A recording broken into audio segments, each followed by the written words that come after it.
বিসমিল্লাহির রহমানির রহিম। হে সমস্ত জগতবাসী, আজ আমি শামীম আলী চিশতি আপনাদের সামনে যে আলোচনাটি নিয়ে হাজির হলাম, অবশ্যই খেয়াল করে শুনবেন। দেখেন, সারা মাস রোজা রাখার পরে মানুষের দেহের যে একটা অবস্থা হয়, হজম কমে যায়, শক্তি কমে যায়, দিন দিন এমন যে কারো কাছে এমন অসুস্থ লাগে, মনে হয় আর বেশি দিন একটা বাঁচব না। শরীরের অবস্থা কেমন হয়ে গেছে দেখেন। এই জীর্ণ শীর্ণ অবস্থা যদি মানুষকেও এই রোজা ঠিকঠাক মতো রাখে এবং আল্লাহর ইবাদত করে প্রতি রাত্রে নিঘুম রাতে উঠে যদি চোখের পানি ফেলায়, তখন আল্লাহ চৌথা আসমানে বসে বলে, আমার বান্দা ও বান্দিরা কি কষ্ট করে এই রমজান মাসে রোজা রাখতেছে, কত ভালো ভালো খাবার রেখেও খাচ্ছে না, রাতের গভীরে উঠে আমার জন্য চোখের পানি ফেলায়। এরকম করতে করতে 10 রোজা 20 রোজা যখন পার হয়ে যায়, তারপরও তাদের মধ্যে সেই মমিনাতের জিনিসগুলো তাদের মধ্যে জাগ্রত হতে থাকে। তখন তাদের শরীর শিহরিয়া ওঠে। রাতের গভীরে যখন সেই আল্লাহকে সিজদা করে এবং দরুদ পাঠ করে এবং জিকির করে, এমন করতে করতে দেখা যায় কি সেই ব্যক্তিটি চোখের পানি ফেলায় আর বলে, হে আল্লাহ, আগামী বছর রোজা থাকলে, রোজা যদি পাই, যদি ভাগ্যে হায়াতে খোলায়, তাহলে হয়তো সেই রমজান মাসের রোজা করতে পারবো, কিন্তু সেই বছরের আশা তো করতে পারবো না। কোন দিন তুমি আজরাইলকে পাঠিয়ে দাও, কোন দিন হায়াত কমে যায় জানি না। হে আল্লাহ, এই রোজাই তুমি কবুল করে নাও। এবং অনেক ভুল ত্রুটি থাকে আমাদের রোজা এবং তোমার ইবাদত, তোমার সাধনার মধ্যে আমরা অনেক ভুল করে থাকি। হে আল্লাহ, যদি সেই ভুলগুলোর দিকে তুমি লক্ষ্য করো, তাহলে আমরা হয়তো উত্তীর্ণ হতে পারবো না।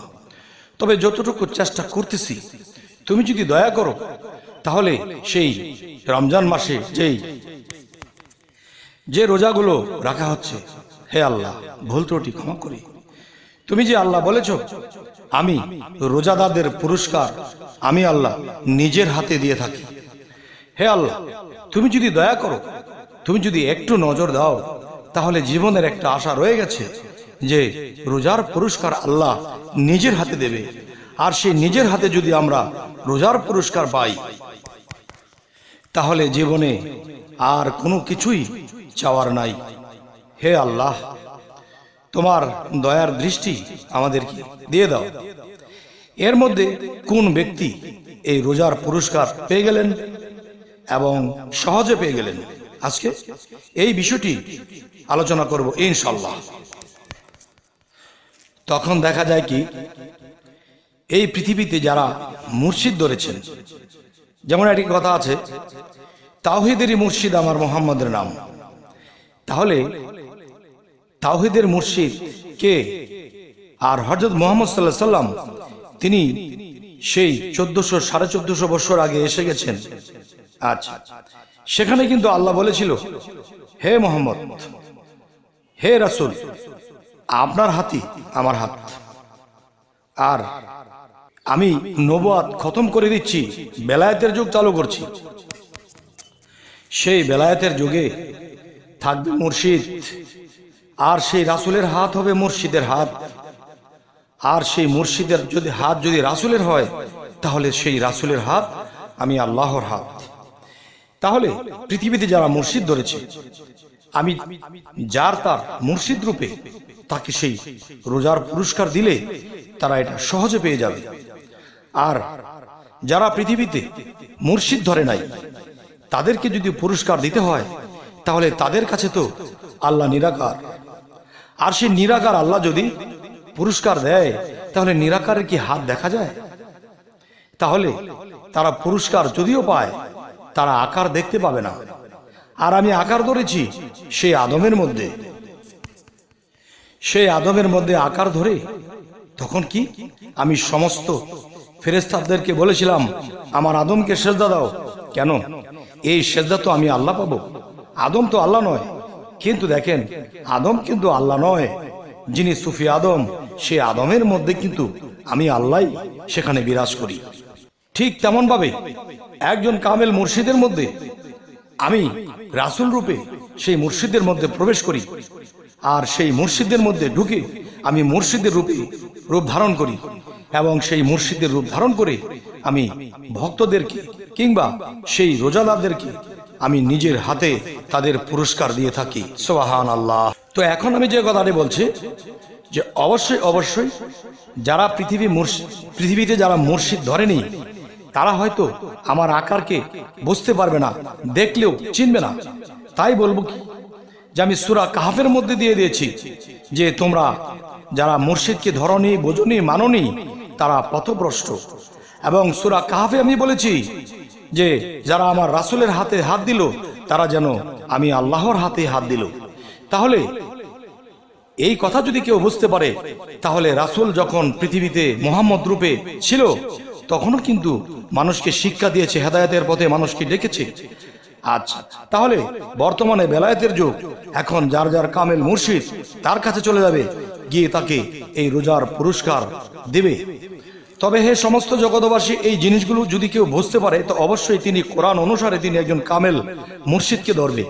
একদল আছে মুর্শিদ লাগে না, তাহলে তারা কোরআনের বিরুদ্ধে চলে গেল, আর যারা কোরআনের বিরুদ্ধে চলে গেল তাদের কঠোর বিচার হবে। তাই আমি বলতে চাই হে সমস্ত জগৎবাসী, যারা মুর্শিদকে অস্বীকার করলো যে মুর্শিদ ধরা লাগবে না, পীর ধরা লাগবে না, তারা কোরআনের বাইরে চলে গেল এবং এই পৃথিবীতে বেঁচে থাকতে সে কখনোই আল্লাহর দর্শন লাভ করতে পারবে না, এবং সে কখনোই আল্লাহর নিকটবর্তী হতে পারবে না, এবং সারা জীবন রোজা রাখলেও রোজার পুরস্কার আল্লাহর নিজের হাতে পাবে না। তবে কেউ বলে থাকে যে মৃত্যুর পরে হাসরের দিন আল্লাহ পুরস্কার দেবে না, প্রতি বৎসর রোজা রাখেন, প্রতি বছরের রোজা যদি আপনার কবুল হয় নগদ দিবে। আল্লাহর বাক্যে যদি এমন কথা হয়ে থাকে যে দেখো যে তোমার বাড়িতে বা তোমার কোনো জায়গায় কোনো ব্যক্তিকে যদি তুমি কাজ করাও তাহলে সেই কাজের ফলাফল তার শরীরের ঘাম শুকানোর আগে তুমি তাকে দিয়ে দিও। এখন দুনিয়াতে বেঁচে থাকতে আল্লাহর কাজ করেছি, আল্লাহ কিন্তু আল্লাহর নিজের কথা রক্ষা করবে যে দেখো তোমরা যখন রোজা রেখেছো, শ্রম দিয়েছো, কষ্ট করেছো, সেই কষ্টের বিনিময় আমি দুনিয়াতেই দিয়ে থাকি। কিন্তু হাসরের দিনের কথা বলে মানুষ কেটে পড়ে, কিন্তু আসলে হাসরও চিনল না, দুনিয়াও চিনল না। হাসর শব্দের অর্থ কি? হাসর শব্দের অর্থ হলো মরুভূমি। মরুভূমি কি? বালুচর। তাহলে আজকে আমি আপনি বসবাস করতেছি, 2000 বছর আগে এখানে কোনো বাড়িঘর ছিল না, এখানে মরুভূমি ছিল, এখানে হাসরের মাঠ ছিল। তাহলে হাসরের মাঠে যদি আল্লাহ দিয়ে থাকে তাহলে এখন কোন মাঠে আছে ভালো করে বিবেচনা করে দেখুন। তাই আমি বলবো হে সমস্ত জগৎবাসী, আমরা আর নয় মোলের দেশে, অবশ্যই মোলের দেশে, এবং সেই মারেফতের আমাদের সেই গুপ্ত ভেদ, সেই গুপ্ত সাধনা এবং সেই গুপ্ত রোজা, শরীয়তের রোজা করতেছি আমরা, কিন্তু মারেফতের রোজা রয়ে গেছে। সমস্ত রোজা যদি কবুল হয়ে যায়, সমস্ত রোজা যদি আমাদের ঠিকঠাক মতো হয়ে যায়, আল্লাহ স্বয়ং এই পৃথিবীতে আপনাকে দেখা দেবে, রোজার পুরস্কার দেবে, সালাতের পুরস্কার দেবে, যাকাতের পুরস্কার দেবে ইনশাআল্লাহ। তবে হে সমস্ত জগৎবাসী, অবশ্যই আপনারা এইখান থেকে আপনারা বুঝে নেবেন। তবে এই পর্যন্ত বলে রাখছি, সকলে ভালো থাকবেন, অবশ্যই আমাদের চ্যানেলটিকে সাবস্ক্রাইব করে নেবেন। সকলে ভালো থাকবেন, আল্লাহ হাফেজ।